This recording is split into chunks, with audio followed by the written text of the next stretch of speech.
Okay. I had the mic muted. So, Bismillah, walhamdulillah, wa salat wa salam wa rasulullah.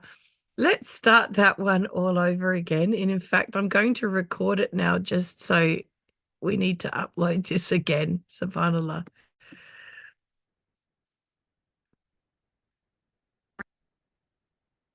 Okay, so Bismillah, welcome to day two of our Dhul Hijjah project, where we're talking about other people's anger and how to deal with that.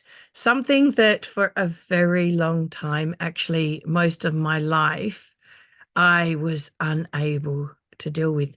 And that's probably something to do with my history and certain things that happened through my childhood. However, as an adult, I would shrink away if someone was angry. Being a people pleaser, no longer am, but back then, it was incredibly uncomfortable, almost painful if somebody was angry with me. And it really was an incredibly difficult, really difficult for me to deal with someone else's anger. That's all changed. And it's all changed through the understanding that we teach here at Back to the Fitra. And it is in alignment with what we did yesterday when we were talking about our own anger.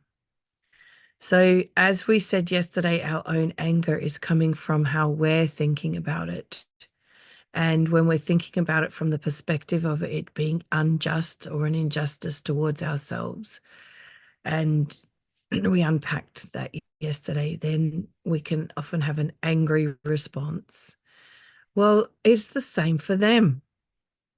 In their mind, somehow, whatever it is they're seeing is seems like it's unjust towards them.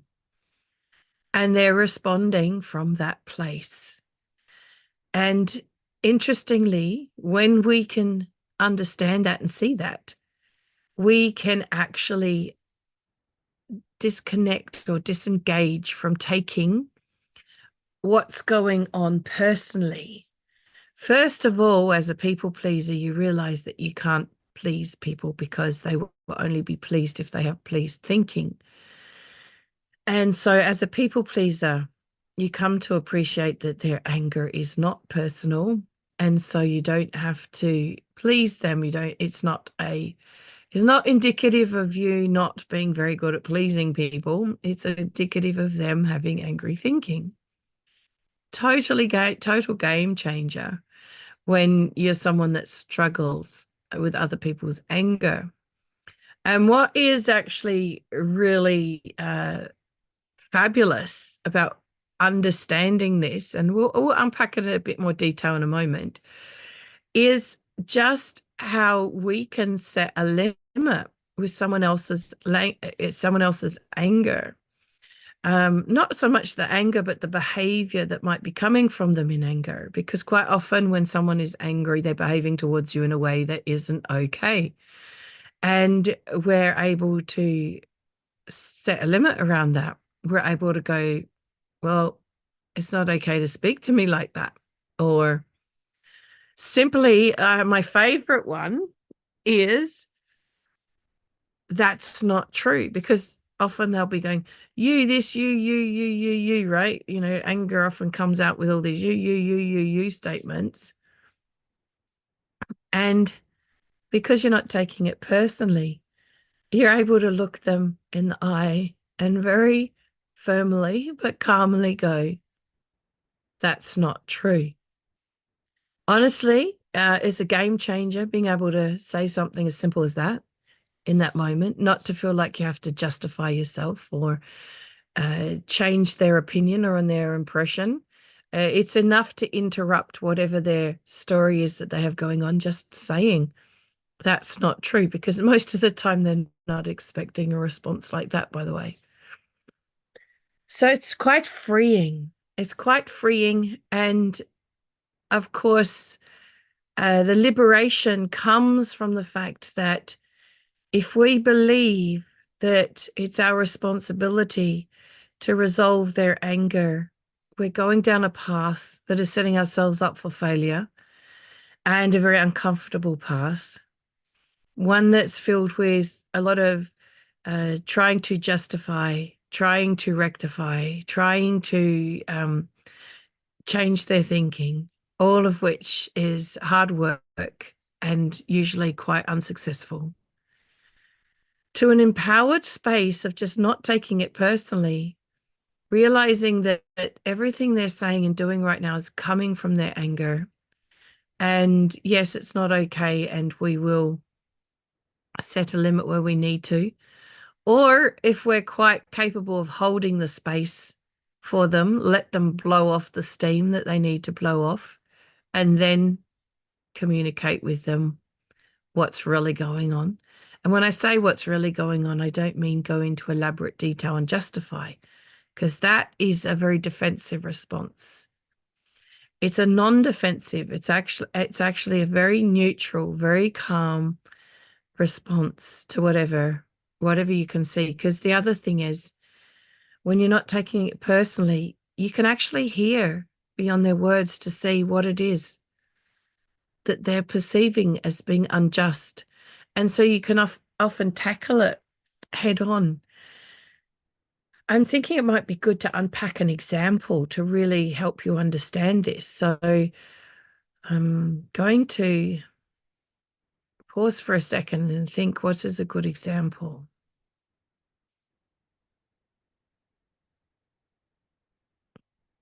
Trying to think of the last time someone was angry at me.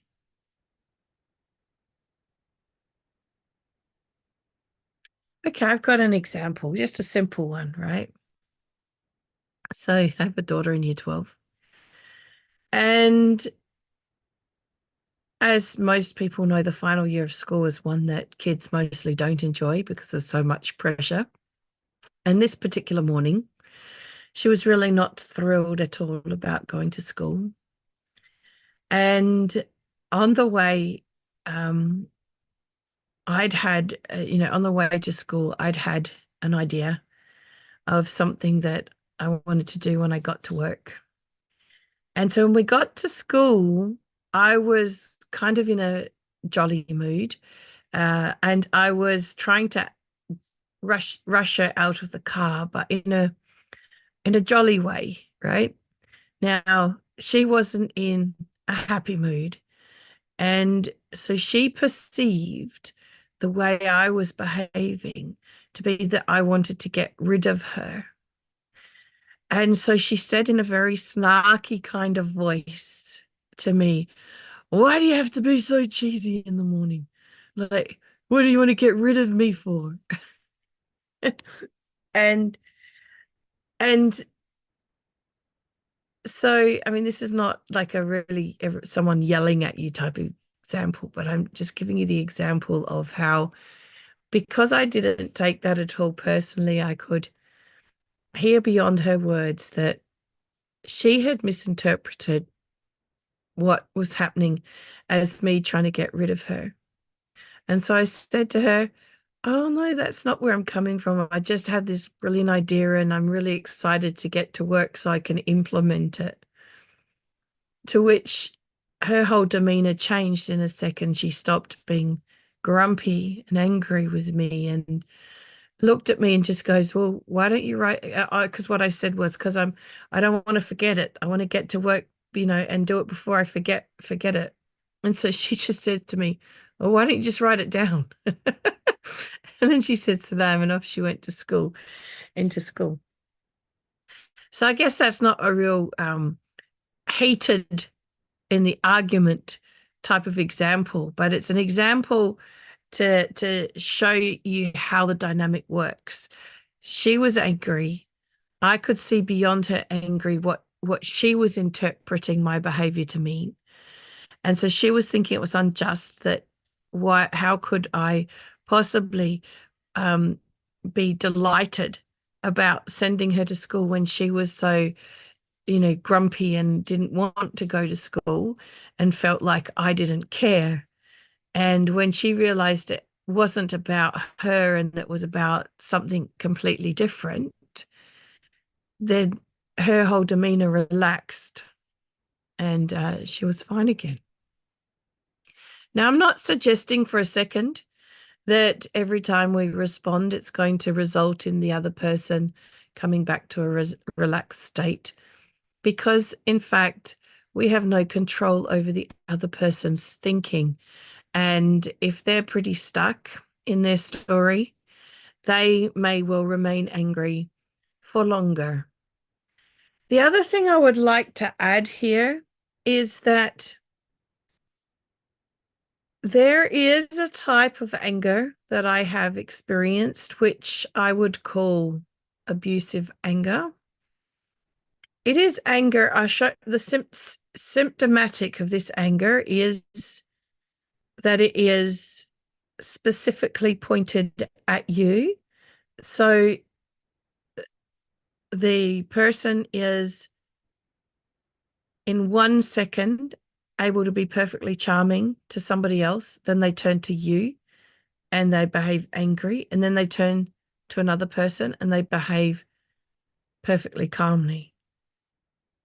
That's one symptom. Another symptom is that anger is, and you may not appreciate or realize this at the time, but in reflection, you may see the pattern of where anger is used so they get their own way. This isn't real anger, right? This isn't the anger that I'm talking about where, feelings are coming from thought in the moment. This is contrived anger. And these are the people that are often referred to anger management programs. And the issue is they don't need an anger management program because they actually already know very well how to manage their anger because they're using it as a tool. I thought it was very important to add this note in here because being able to see that difference is very important. How you handle it probably isn't any different, except for the fact, and this is always a fact to consider when you're dealing with someone who's angry, when safety is involved, when you're not safe. If somebody is known to go to the next level physically, or if it really you sense within your bones, sense within yourself that it's not safe, then it's actually better, not to set the limits, and it's better to walk away. Better to get to safety. Safety always first. So just need to put that out there because someone listening here, you may well be dealing with an abusive, angry person, and you need to make sure that you're safe. And if you have children, your children are safe. So now that we've done that disclaimer, let's go back and summarize this topic when we're talking about someone who is angry. If you have a person that's very stuck, and it can be with somebody who has, that cup half empty attitude to life, like they only see what isn't, they see what isn't working, they see what hasn't been done yet, they see, all the hasn'ts and the nots rather than the what is. They don't see the progress. They're not able to see the progress, maybe. They can't see the blessings, subhanAllah. Leads to being angry quite a lot. And so one of the things to be aware of is reaching that point of being able to disconnect from their anger being personal can take a little longer when you're not having that time in between for reflection and growth and you seem to be always putting out fires, so to speak. So give yourself the space, the time, have patience with yourself. This isn't something that you just wake up and go, right, I can do this now. Or in fact, if you have the right insight, maybe you can, but that's not an expectation I want you to have of yourself. Is that this is a journey of learning and understanding human behavior, which is what we're sharing here with you at the We Are All Okay Revolution. So take yourself on this journey, keep learning what we're teaching here so that you can reach that stage, have that insight that separates you from the other person's feelings, because you're not responsible for another person's feelings. You're responsible for showing up with them in a way that's pleasing to Allah. If you are showing up in a way that's pleasing to Allah, then you are fulfilling their rights.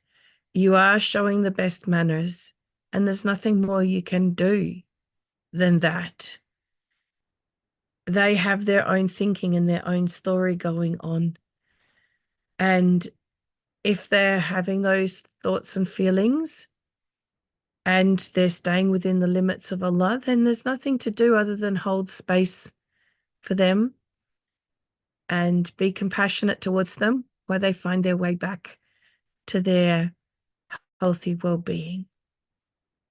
If they are transgressing your limits and doing or saying something that is displeasing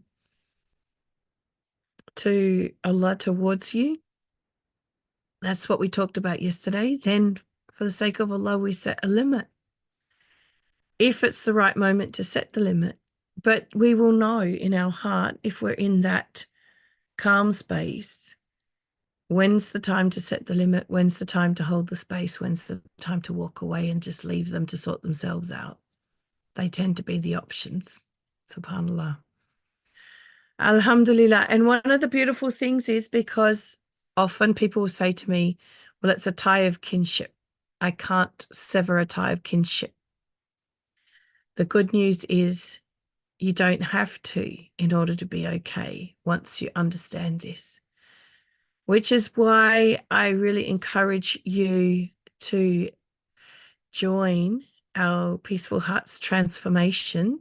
I haven't opened up the doors to it just yet. I'm still working behind the scenes on it, ready for you to join.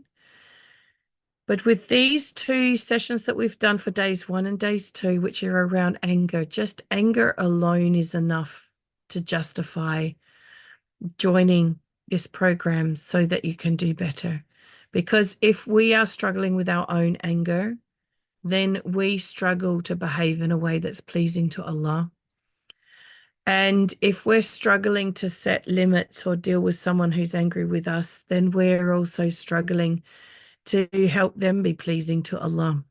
And if it's somebody that we love and care about, who wouldn't want to be a part of saving them from punishment for their behavior? So we want to save ourselves and our loved ones. And we can take you step by step through the understanding. I mentioned separate realities as one is a key part of being able to deal with someone who's angry, and that is a whole module that we do in the Peaceful Hearts transformation. So yes, in the next day or so, it will be available for you to join. So make sure you look out for that, inshallah.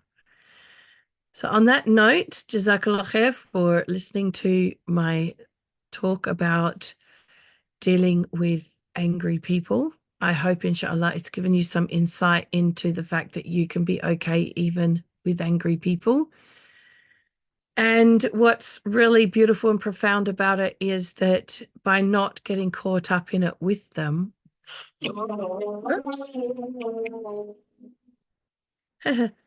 sorry, that was an old alarm that I haven't turned off with a nasheed there. What was I signing off with? I was lost my thread of thought. SubhanAllah, must be time to say salam. I look forward to sharing with you tomorrow, I believe, about stress, overwhelm, anxiety, which was the next top issue that was brought up by those people joining the We Are All Okay revolution. Jazakallah khair for being here. Assalamu alaikum wa rahmatullahi